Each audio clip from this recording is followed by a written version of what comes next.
మిథున రాశి వారు అంటే మృగశిర నక్షత్రం 3, 4 2 పాదాల వారు, ఆరుద్ర నక్షత్రం లేక ఆర్ద్ర నక్షత్రం 1, 2, 3, 4 పాదాల వారు, పునర్వసు నక్షత్రం 1, 2, 3 పాదాల వారు. ఈ 9 నక్షత్ర పాదాల వారు మనకు చాంద్రమానాన్ని అనుసరించి మిథున రాశి వారు అవుతారమ్మా. అలాగే మిథున మాసంలో జన్మించిన వారందరూ కూడా మిథున రాశి వారు అవుతారు. నామ నక్షత్రాలను సంబంధించినటువంటి మిథున రాశిలో జన్మించిన వారందరూ కూడా మిథున రాశి వారు అవుతారు. ఈ రకంగా మిథున రాశి వారు అనేటువంటిది ఈ మృగశిర నక్షత్రం 3, 4 పాదాలు, ఆరుద్ర 4 పాదాల వారు, పునర్వసు 1, 2, 3 పాదాలకు సంబంధించిన వారంతా మిథున రాశి వారు. ఈ సంవత్సరం వాళ్ళకి ఆదాయ వ్యయాలు ఎలా ఉండబోతున్నాయి? మిథున రాశి వారికి ఈ సంవత్సరం మిశ్రమ ఫలితాలు వచ్చేటువంటి పరిస్థితి కనిపిస్తుందమ్మా మనకు.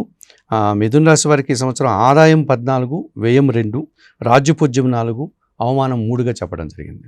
వీళ్ళకి అనుకూలమైన గ్రహాలు ఏంటి? వాటి వల్ల వచ్చే ఫలితాలు ఏంటి? మే 14 వరకు గురువు అనుకూలంగా లేడమ్మా. వ్యయంలో గురువు ఉన్నాడు.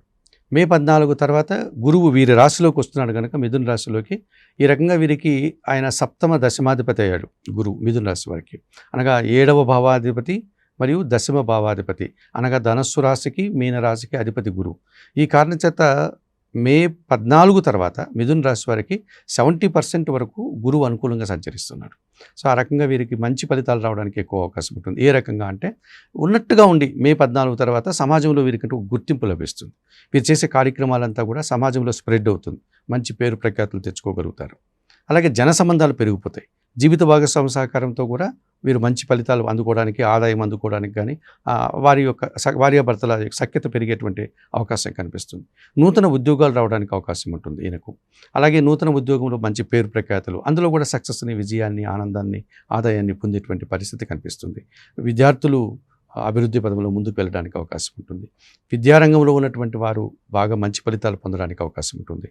ఈ రకంగా గురువు వీరికి 70% సుఫలితాలను ఇచ్చేటువంటి వాతావరణం కనిపిస్తుంది. సో వీరికి పండగ రోజు ముందు రోజు నుంచే శని భగవానుడు మీనరాశిలోనికి వెళ్తున్నాడు కనుక, శని ఇంతవరకు భాగ్యంలో ఉండేవాడు, ఇప్పుడు దశమానికి వెళ్ళాడు. తప్పనిసరిగా ఎవరైనా మిథున రాశి వారు నిరుద్యోగులుగా ఉంటే వారికి ఏప్రిల్, మే మాసాల్లో ఉద్యోగం వచ్చే అవకాశం ఉంటుంది. అలాగే ఉన్న ఉద్యోగంలో పదోన్నతులు రావడానికి అవకాశం ఉంటుంది. ఎక్కువ లాభాలు పొందడానికి అవకాశం ఉంటుంది. వీరికి కూడా పని భారం పెరుగుతుంది. దశమ భావంలో శని సంచరించేటప్పుడు ఒక విధంగా మంచి ఫలితాలని, అవకాశాన్ని శని భగవానుడు ఇస్తాడు.